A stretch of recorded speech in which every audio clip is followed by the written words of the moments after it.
자, 3학년 학생 여러분 반갑습니다. 자, 2021년 2022 수특이죠. 지문 뜯어읽기. 오늘은 민콥스키의 4차원 시공간에 대해서 공부하도록 하겠습니다. 전체 지문을 다 이야기하지는 않을 거고 4차원 시공간에 해당되는 3번, 4번 문단이 여기 포함되어 있습니다. 3문단부터 들어가도록 하겠습니다. 이 문단까지의 내용은 그 아인슈타인의 특수상대성 이론을 민콥스키가 뒷받침했다든가, 그리고 민콥스키가 고안한 그 4차원 시공간 좌표에 대한 이야기가 나와 있었습니다.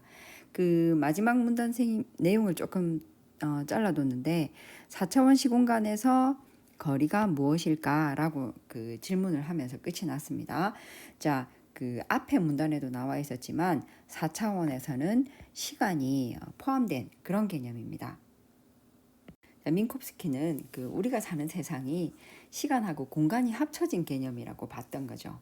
그래서 4차원의 세계를 라는 인식을 이제 하게 됐다는 거고, 이 4차원의 시 공간 좌표를 제시를 했는데, 그것이 여러분들이 본 것처럼 이렇게 x, y, g와 시간이 합해진 그 t까지 합해진 이런 4차원 시공간 좌표를 고안을 하게 된 겁니다. 자, 3차원 공간에서의 그 원점 출발점하고 어떤 우리가 찍은 점하고의 거리는 피타고라스의 정리로 다 구할 수 있었습니다. 그래서 x에서 이만큼을 빼고 y에서 이만큼을 빼고 g에서 이만큼을 뺀다. 자, 이렇게 해서 그 공간에서의 점의 거리는 구해지는데, 문제는 4차원에서는 이 시간이라는 개념을 넣었을 때 거리를 측정하기가 어려운 거죠. x, y, g가 모두 거리인데 t는 시간입니다. 그래서 본문에 나와 있는 것처럼 이렇게 표현할 수 없다라고 말한 겁니다.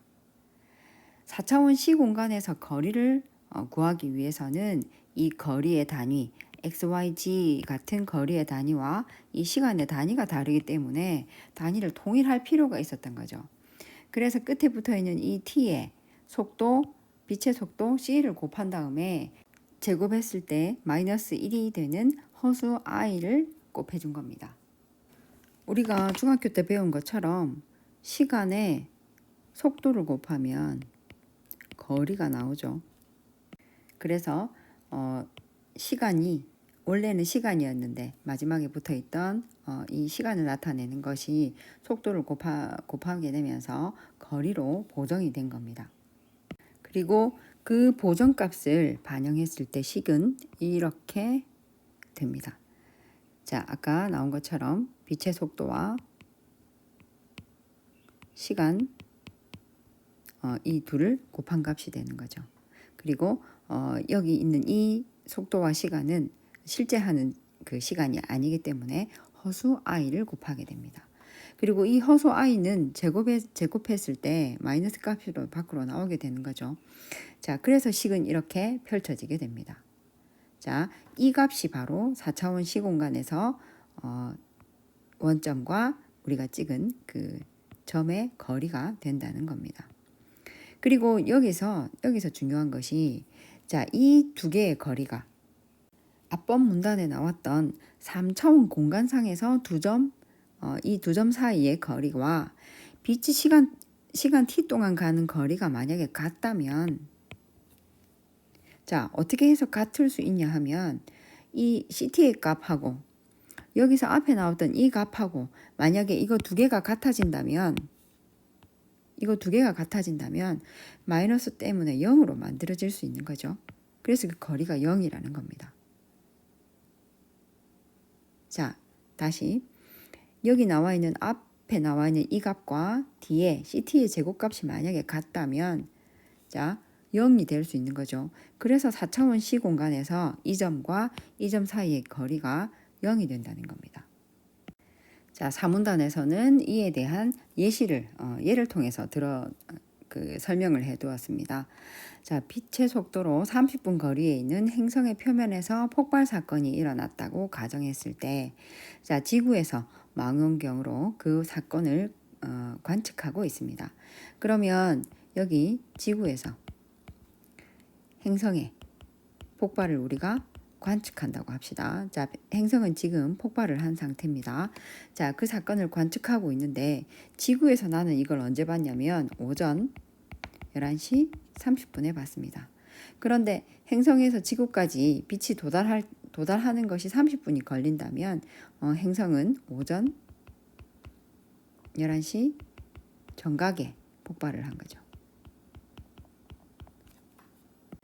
그리고 이것이 3차원 공간상이라면 지구의 좌표가 원점이 되고 행성의 3차원 공간 좌표가 x, y, g가 됩니다.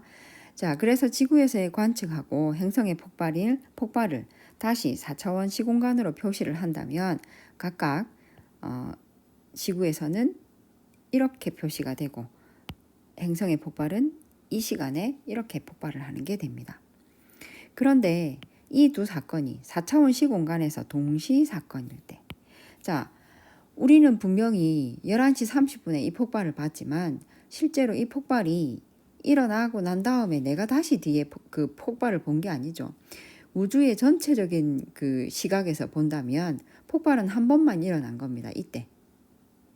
그래서 내가 뒤에 봤다고 해서 11시 30분에 폭발이 일어난 게 아니라는 거죠. 사실은 이 두 개의 사건, 실제로 여기 행성이 폭발했던 이 사건과 내가 관측한 사건은 동시에 일어난 겁니다. 같은 시간에 본 거라는 거죠. 그래서 이거를 표시한 것이 민콥스키가 보정한 그 값이라는 겁니다. 자, 그래서 이거와 이거 간의 거리는 0이 되는 거죠. 동시에 일어난 거니까. 그리고 이 거리는 3차원 공간상으로 치자면 지구와 행성 사이의 거리, 그 다음에 빛이 30분 동안 가는 거리가 결국은 같다는 것을 말한다는 겁니다. 그리고 이 말은 지구와 행성 사이의 거리, 그러니까 여기서부터 여기까지의 거리를 이야기하는 거죠. 자, 이 두 개의 거리와 빛이 30분 동안 가는 이거와의 거리가 같다를 의미하고 있습니다. 자, 이 4차원 시공간 좌표의 개념을 가지고 민콥스키가 그 뒤에 세계선이라는 개념을 다시 설명을 했는데, 자, 오늘 여기 이 내용까지 정리하시고 세계선에 대한 그 지문을 읽어보셨으면 좋겠습니다. 사실 이거를 좀 더 자세히 공부하려고 하면 물리 선생님하고 같이 굉장히 오랜 시간 동안 공부를 해야 될 겁니다. 그런데 독서 시간에 나오는 이 분량만큼은 그냥